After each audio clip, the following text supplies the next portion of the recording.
You, John Fitzgerald Kennedy, do solemnly swear. I, John Fitzgerald Kennedy, do solemnly swear. That you will faithfully execute the office of President of the United States. That I will faithfully execute the office of President of the United States. And will, to the best of your ability. And will, to the best of my ability. Preserve, protect, and defend the Constitution of the United States. Preserve, protect, and defend the Constitution of the United States. So help you God. So help me God.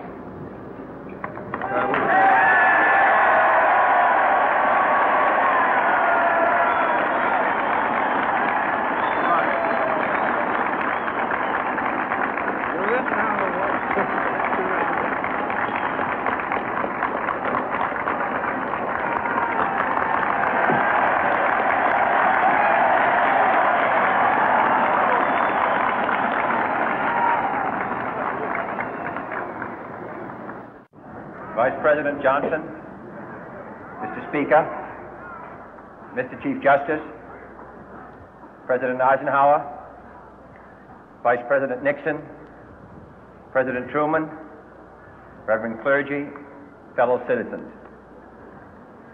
We observe today not a victory of party, but a celebration of freedom, symbolizing an end as well as a beginning, signifying renewal as well as change.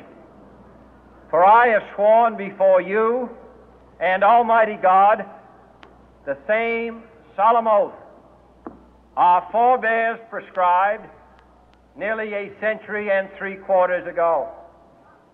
The world is very different now, for man holds in his mortal hands the power to abolish all forms of human poverty and all forms of human life.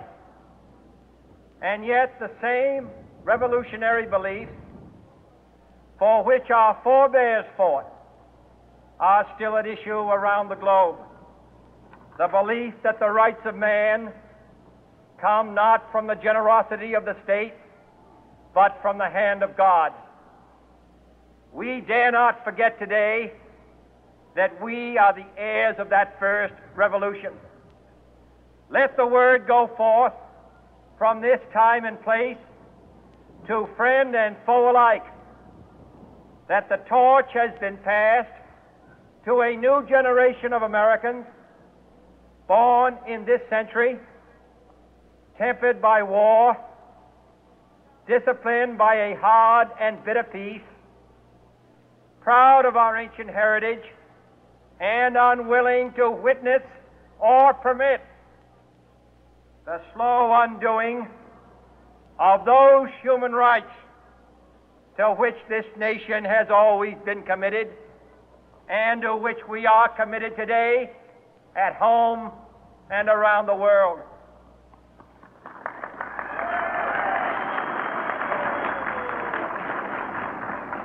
Let every nation know, whether it wishes us well or ill, that we shall pay any price, bear any burden, meet any hardship, support any friend, oppose any foe to assure the survival and the success of liberty.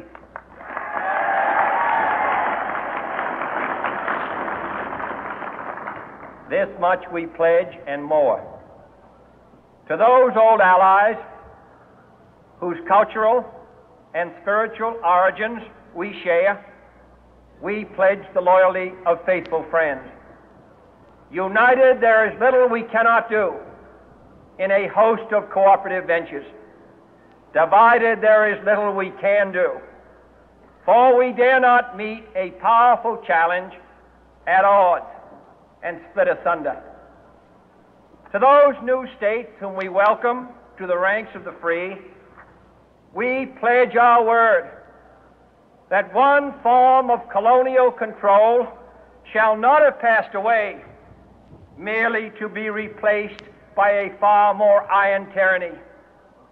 We shall not always expect to find them supporting our view, but we shall always hope to find them strongly supporting their own freedom, and to remember that in the past, those who foolishly sought power by riding the back of the tiger ended up inside.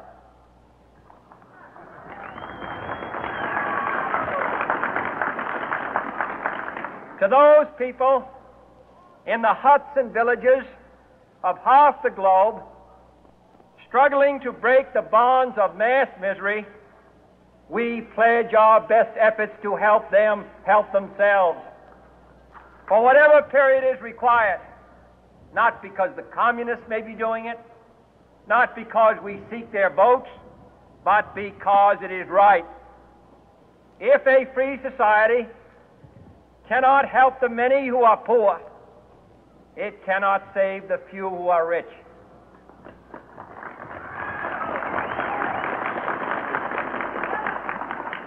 To our sister republics south of our border, we offer a special pledge to convert our good words into good deeds, in a new alliance for progress, to assist free men and free governments in casting off the chains of poverty.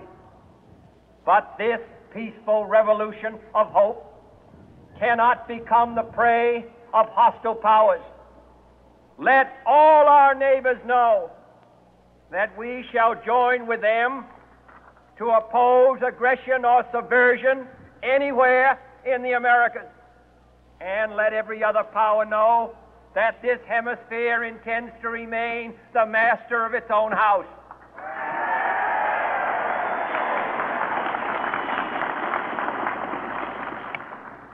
To that World Assembly of Sovereign States, the United Nations, our last best hope, in an age where the instruments of war have far outpaced the instruments of peace, we renew our pledge of support to prevent it from becoming merely a forum for invective, to strengthen its shield of the new and the weak, and to enlarge the area in which its writ may run. Finally, to those nations who would make themselves our adversary, we offer not a pledge, but a request that both sides begin anew the quest for peace.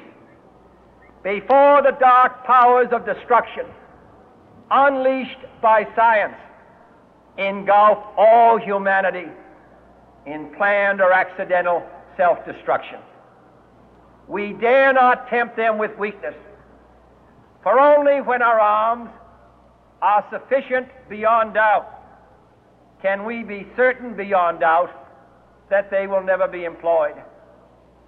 But neither can two great and powerful groups of nations take comfort from our present course, both sides overburdened by the cost of modern weapons, both rightly alarmed by the steady spread of the deadly atom, yet both racing to alter that uncertain balance of terror that stays the hand of mankind's final war. So let us begin anew, remembering on both sides that civility is not a sign of weakness, and sincerity is always subject to proof. Let us never negotiate out of fear, but let us never fear to negotiate.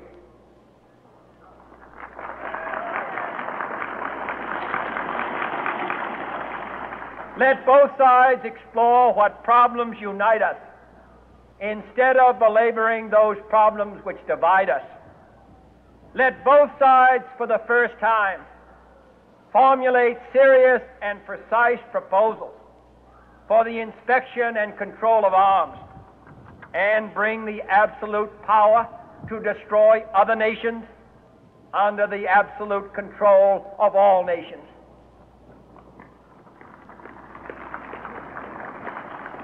Let both sides seek to invoke the wonders of science instead of its terrors.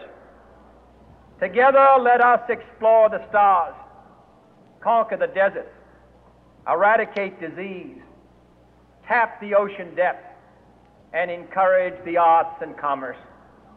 Let both sides unite to heed in all corners of the earth the command of Isaiah to undo the heavy burden and let the oppressed go free.